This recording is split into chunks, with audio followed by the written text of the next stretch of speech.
not too bright. A little touch of sap green too. Ooh, that's getting nice. But by loading it on the brush and mixing color on the brush, in this brush now we have a multitude of colors happening. It's not one flat old dead color. And you push that brush, give it a little push, and that loads paint right on the end of the bristles. And with that, then we can go up here and very lightly begin tapping in some beautiful little grassy hills. Start in the area that's farthest away from you and work forward, forward, forward, always coming forward. There. Now maybe, watch here. See? Maybe it comes right down. See now? You created a different plane there. That's simple. That's simple. What power you have. There we go. And I'm just going to vary these same colors back and forth. A little darker there, a little more of the sap green. But just vary them back and forth, forth and back. There we go. But now, the lay of the land begins to become very important. So begin thinking about how the land flows. The little hills and the valleys and all these beautiful little things in here. All you're doing is tapping. And the more you tap, the softer it becomes. You can hear the little birds in the background there. Yeah, they just chirping and having a good time. Yeah. There's something else. Something else. In the last series, we showed a baby owl. And later on in this series, I'm going to show you what he grew up to be. Because he's a big owl now. There. But see, just layer after layer after layer, and as many and as few as you want. Now sometimes, you get excited and you see nice things here. Maybe you want to show, I'm taking a little bit of the just straight titanium white. Maybe you want to show a little light zinging through here. So just add a little white to your brush. And where you think light would hit, just tap a little in there. But don't overdo. If you overdo, then it loses its effectiveness. It's effective only because there's a small amount of it. It's like gold. If everybody had a lot of gold, it wouldn't be worth anything. So treasure these little things. Don't use them. Don't use them all up. They're good friends. Okay. Tell you what. Shoot. That's such a nice place there. Bet there'd be a beautiful place to have just a happy little pond. I just take another 2-inch brush, and I have several of each brush going, so I don't have to continually wash brushes. I'm going to add a little touch of the phthalo blue. And maybe I have to make a decision. Maybe we have a little tiny body of water here. Way back here. Pull it straight down. Just straight down. And don't worry about this. If there's something here that you don't want or don't like, all you have to do is cover it up. But see how beautiful that is with that lavender that's underneath that mixes with it? Don't fight these things. Allow them to happen. It can be some of the most beautiful effects. Now, very lightly, go across. Just enough to give it a sheen or a watery appearance. That's all it takes. Now, maybe back in here, let's take a little white, a little dark sienna. Like so, just white and dark sienna. Pull it out as flat as you can get it, but leave it marble so there's a lot of colors happening. Pull across, get our tiny little roll of paint right on the edge of the knife. And maybe there's a little bit of land back here. Just a little. And all I'm doing is scrubbing. Just really scrub it in. There. Okay. All right. Now, maybe our land continues. Get a little more of the brown, a little black, a little alizarin crimson, and a little touch of blue. All the same colors again. Maybe this is a very small little pond here, so maybe. Let's have it come right along here.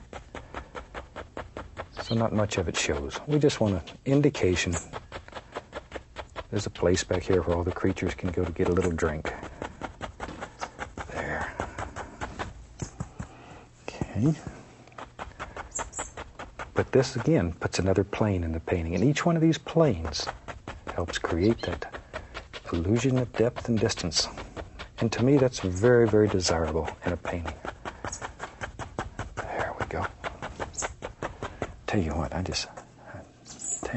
let's take a little dark sienna and white. We'll just use that same old brush, leave whatever's on there with it.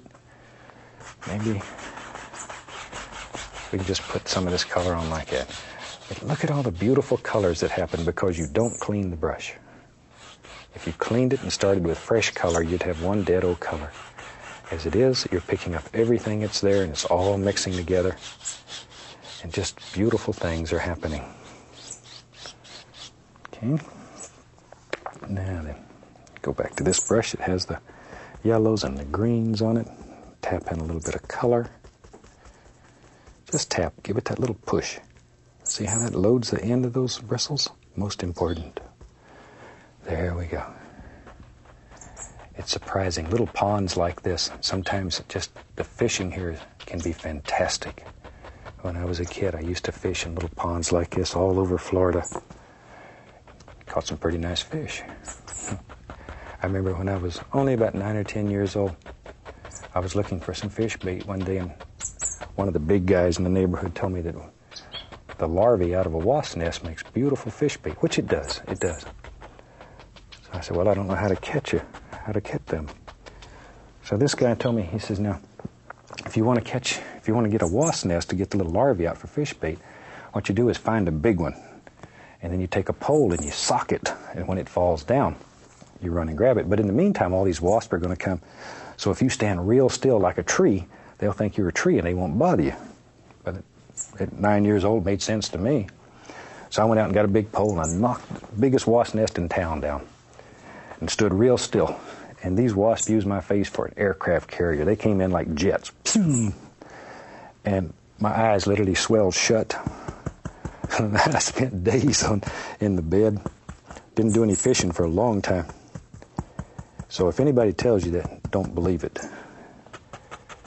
If you're going to knock a wasp nest down, you run. There we go.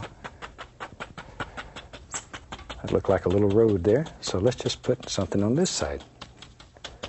That easy. And we're using the same old colors, crimson and brown, little touch of the blue. All we're doing is just applying a dark color. So when we put a lighter color on there, it'll show.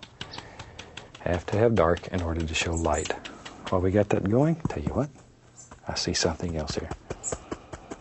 I see something else. Same old colors. Maybe right in here. We're still using this old brush. Maybe there lives in here. Oh, boy, there does now. Maybe there lives in here a big tree. Just a nice tree. Friendly tree. There we go. I'm just using the corner of the brush and just tapping in here a very basic little shape. I'm not looking for any detail at this point. In a minute we'll find some details in it. But right now we're just looking for a nice tree shape. Someplace for that little noisy bird to stay. There we are. Okay, and maybe it comes right on down here. We don't know. Maybe there's a nice little bush lives here. Whatever you want. Just have to make a decision and drop it in. Okay. Now then, I'm going to take some of the liquid white, put it out here. Take a little yellow ochre, a little dark sienna. Not much, just a little. Maybe a little more of the dark sienna. Mix it all up. There, now this is very thin paint. Let me clean my knife. We'll take our liner brush. We'll go into some paint thinner. I'm going to go into Van Dyke Brown. Let me get a little more thinner. We want this to be very thin paint.